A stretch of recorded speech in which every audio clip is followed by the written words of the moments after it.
குழந்தைகளா, நமது குட்டி சேனலை சப்ஸ்கிரைப் பண்ணி சப்போர்ட் பண்ணுங்க. வாங்க கதைக்குள்ள போகலாம். ஒரு அழகான கிராமத்தில் பறவைகள் அனைத்தும் மகிழ்ச்சியாக வாழ்ந்து வந்தது. திடீரென எதிர்பாராமல் வறண்ட நிலைமை ஏற்பட்டது. அப்பொழுது துணிக்குருவி கொஞ்சம் பழங்களை சேகரித்து வைத்திருந்தாள். அதனை சீச்சு குருவியும் துணிக்குருவியும் சாப்பிட்டு வந்தார்கள்.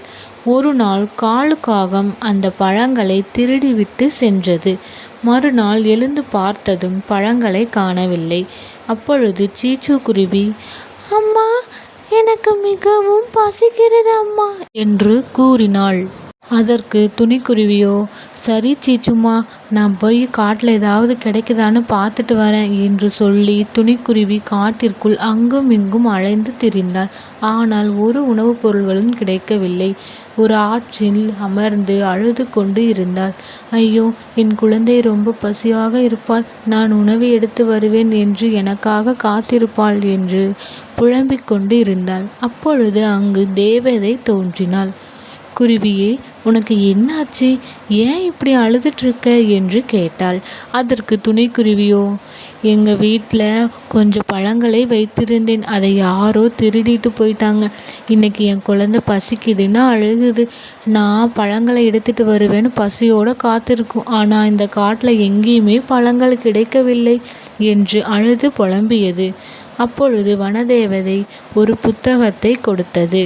இந்த புத்தகம் சாதாரண புத்தகம் அல்ல, உன் பசியை தீர்க்கும் புத்தகம். மற்ற பறவைகளுக்கும் நீ உதவி செய்யலாம் என்று ஒரு புத்தகத்தை கொடுத்தது. இதில் நீ என்ன வரைகிறாயோ அது உன் கண் முன்னால் தோன்றும் என்று சொல்லி அந்த புத்தகத்தை துணிக்குருவிக்கு கொடுத்துவிட்டு தேவதை மறைந்து விட்டார்கள். பிறகு துணிக்குருவி அந்த புத்தகத்தை எடுத்துக்கொண்டு வீட்டிற்கு வந்தாள். அப்பொழுது சீச்சு குருவி, அம்மா, ஒரு உணவும் கிடைக்கவில்லையா? நீங்கள் எதுவும் எடுத்துட்டு வரல என்று கேட்டாள். அதற்கு துணிக்குருவியோ, சீச்சுமா, உனக்கு என்ன வேணும்னு சொல்லு. இது ஒரு மாய புத்தகம். இதில் நாம் என்ன வரைகிறோமோ அது நமக்கு கிடைக்கும் என்று கூறினாள். அதற்கு சீச்சுவோ, ஓ அப்படியா, இது ஒரு மாய புத்தகமா? எனக்கு ஐஸ்கிரீம் வேண்டும் என்று கேட்டாள். துணிக்குருவியே ஒரு ஐஸ்கிரீம் வரைந்தாள். அங்கு ஐஸ்கிரீம் வந்தது. அதனை சீச்சுக்குருவி மகிழ்ச்சியாக சாப்பிட்டாள். பிறகு துணிக்குருவி மற்ற பறவைகளையும் அழைத்து வந்து, உங்களுக்கு என்ன வேணும்னு சொல்லுங்க, இந்த புத்தகம் நமக்கு உணவை தரும் என்று கூறினாள். அப்பொழுது புறா, இது என்ன கேட்டாலும் கொடுக்குமா? சரி, எனக்கு ரொம்ப நாளாக மக்காச்சோளம் சாப்பிடணும்னு ஆசை, எனக்கு அந்த சோளம் வரைந்து கொடு என்று கேட்டாள். அதற்கு துணிக்குருவியும் சோளம் வரைந்தாள். அங்கு சோளம் தோன்றியது. அடடா, இது ரொம்ப அழகா இருக்கே என்று சொல்லிவிட்டு புஜ்ஜி புறா அந்த சோளத்தை தன்னோட வீட்டுக்கு எடுத்துட்டு போய் குழந்தைகளோடு சாப்பிட்டாள். பிறகு காகம் எனக்கு பிஸ்கட் வேணும் என்று கேட்டது. பிஸ்கட் வரைந்ததும் அங்கு பிஸ்கட் வந்தது. அதனை எடுத்துக்கொண்டு ராணி காகத்திடம் கொடுத்தது. இவ்வாறு அனைத்து பறவைகளின் தேவையையும் துணிக்குருவி நிறைவேற்றி வைத்தது. வீட்டிற்கு பிஸ்கட் எடுத்து சென்ற காகத்திடம் ராணி காகம் இப்படி கேட்டது, உங்களுக்கு எப்படி இந்த பிஸ்கட் கிடைச்சது? இந்த காட்டில் தான் வறண்ட நிலைமை ஏற்பட்டுருச்சே என்று கேட்டாள். அதற்கு காகமோ, துணிக்குருவியிடம் ஒரு மாய புத்தகம் இருக்கிறது. அதில் நாம் என்ன வரைகிறோமோ அது நம் கண் முன்னால் தோன்றும் என்று காகம் கூறியது. அதற்கு ராணி காகமோ, காலுவே, கொஞ்சம் யோசிச்சு பாருங்க, அந்த புத்தகம் நம்மக்கிட்ட இருந்தால் நம்ம நிலைமை சூப்பராக இருக்கும்.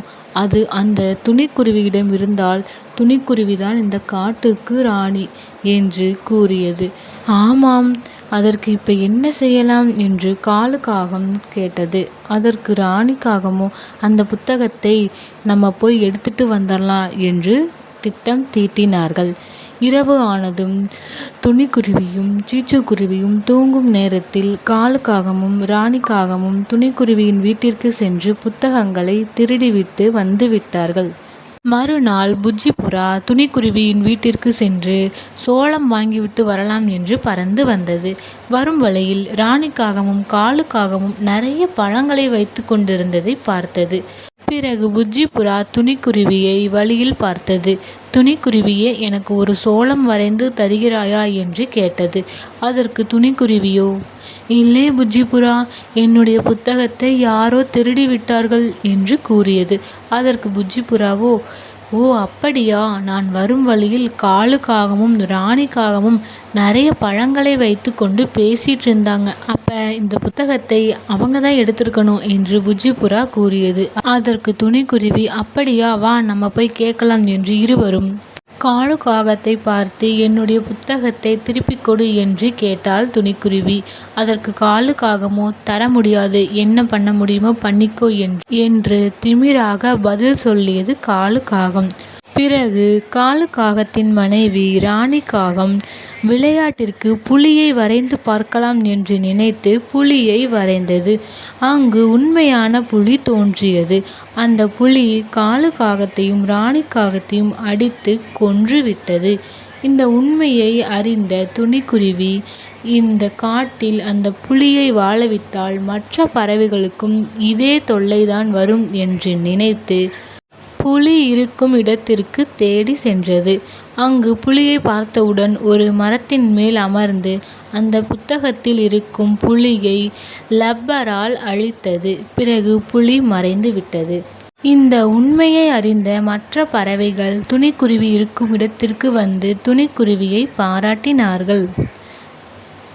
துணிக்குருவியே, மிகவும் நல்ல வேலை செய்தாய், இல்லை என்றால் இந்த புலி நம்மளை கொன்றிருக்கும் என்று சோட்டு கிளி கூறியது. பிறகு மயிலக்காவும், பரவாயில்லை, இக்கட்டான சூழ்நிலையில் பொறுமையும் நிதானமும் கொண்டு இவ்வாறு செய்தது உனது தைரியத்தை நான் பாராட்டுகிறேன் என்று அனைவரும் துணிக்குருவியை பாராட்டினார்கள். குழந்தைகளா, இதிலிருந்து நாம் கற்றுக்கொள்வது என்னவென்றால், ஒருவரின் பொருளுக்கு நாம் ஆசைப்படவோ அதனை தீய வழியில் செயல்படுத்தவோ கூடாது. அப்படி செயல்படுத்தினால் இப்படித்தான் சோகம் ஏற்படும். நன்றி, வணக்கம்.